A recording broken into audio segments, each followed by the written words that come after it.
that's a nice shirt. Oh. Now can I open this one?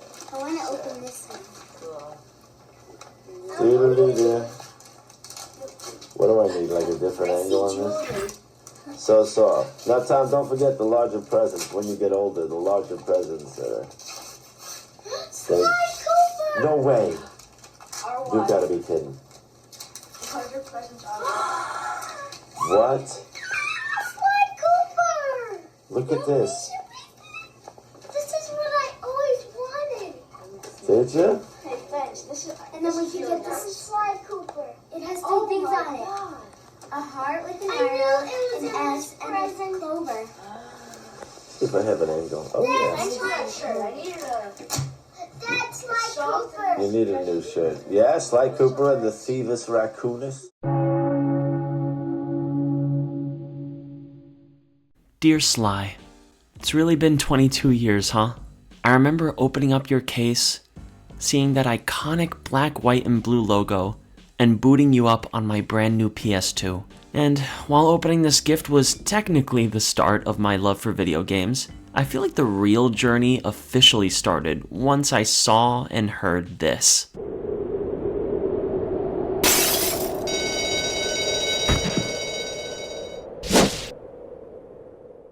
I remember like it was yesterday that I was trying to get my coordination with the PS2 controller down, or just any controller down. But you and Bentley and Murray were so patient with my 5-year-old self. With just a press of the circle button, we were creeping along walls and spiral jumping onto lights and sliding along rails and vines. 'Cause you see, I was a bit of a nervous and timid kid. I was the type of kid who would cry a lot and lacked the confidence to overcome certain challenges at school and in my life as a child. But when we both successfully outran Carmelita and her scary electric paralyzing bullets on those rooftops in Paris, you gave me the spark of confidence that I needed.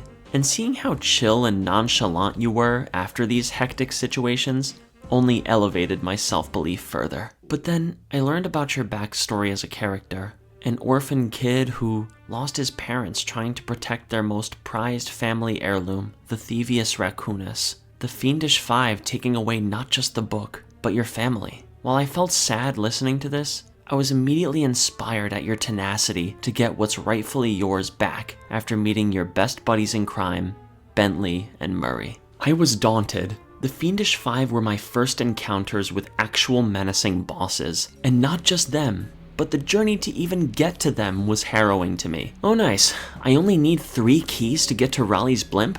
Awesome. Phew, that was tough. We avoided vents of fire and almost got beat up by big bad villains. Thank God we're done now. Wait, what? Anyway, to get inside that thing, you had to steal all 7 of Raleigh's treasure keys. Okay, I guess we can get 7 more keys. That was my reaction of disbelief at this. But I saw how you kept your cool and how this was no match for a master thief.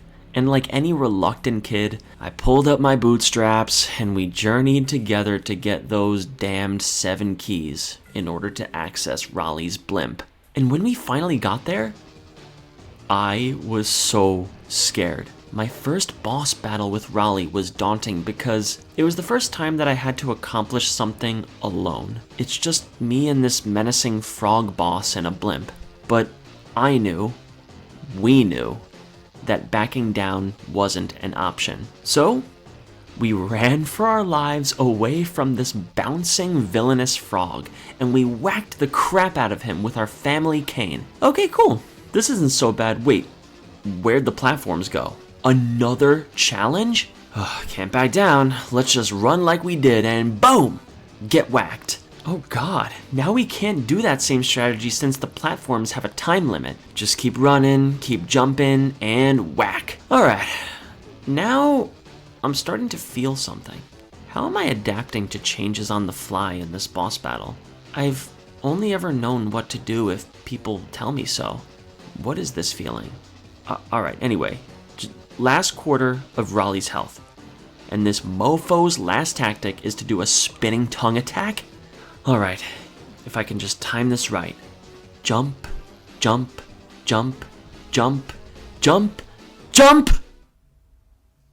Did we just beat him?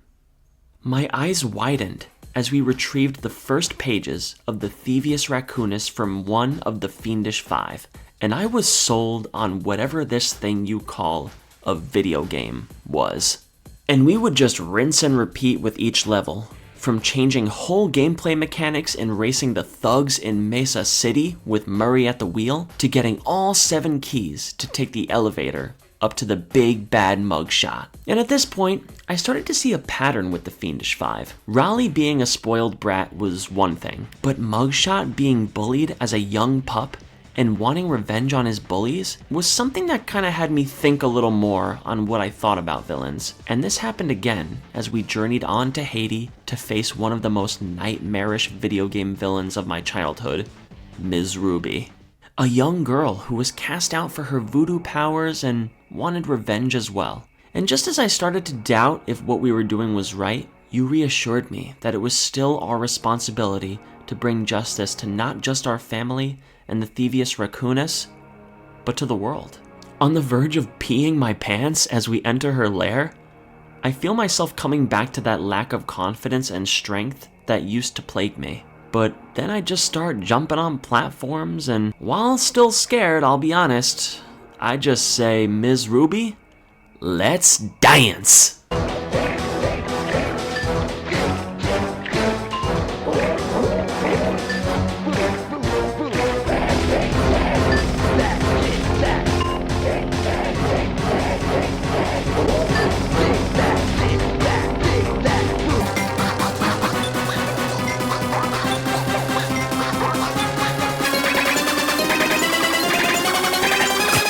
Unstoppable. Changes in gameplay haven't stopped us. Menacing villains with unique and fun minigames haven't stopped us. Not even getting the keys can stop us now. So, what will? Not this guy, that's for sure. Although, Sly, we did have a lot of fun with this level. I'd say the Panda King and the whole Fire in the Sky chapter helped me to appreciate the aesthetics of the game. I felt like I was able to take a breather at this point and enjoy the Chinese aesthetics of the levels, as well as one of the most cartoonishly easy boss battles that I would play over and over again, just because of how goofy and fun the Panda King was. Ugh.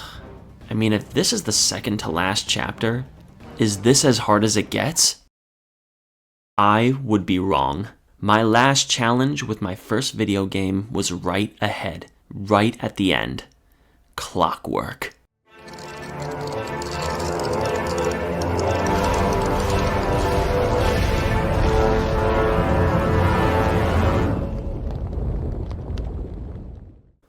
Alright, let's just keep shooting with our new turret and bam! Light work. Alright, you want to save Carmelita? Fine. Let's do it. Nothing can go wrong.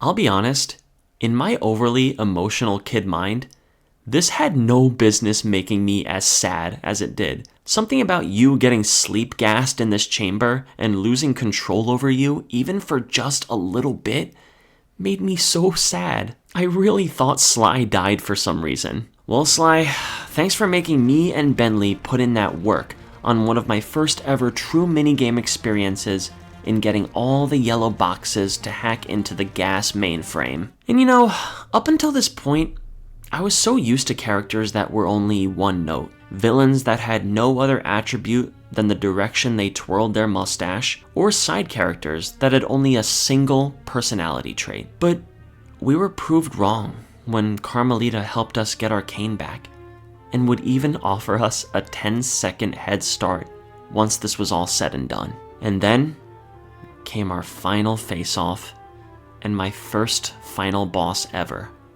Clockwork. Well, Sly, what do you say? One last rodeo? Time it! From the head to the feet to the tail to the wing. Time those circles. It's all come down to this, and we did it! But wait, I know better now than to think that that's all there is to this boss battle. I remember that this was my first experience with an actual unbelievably hard part, but you taught me timing and precision and control. You taught me how to stay composed under stress.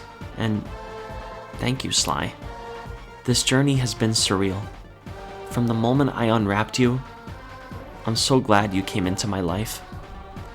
Promise me something? Never leave my heart.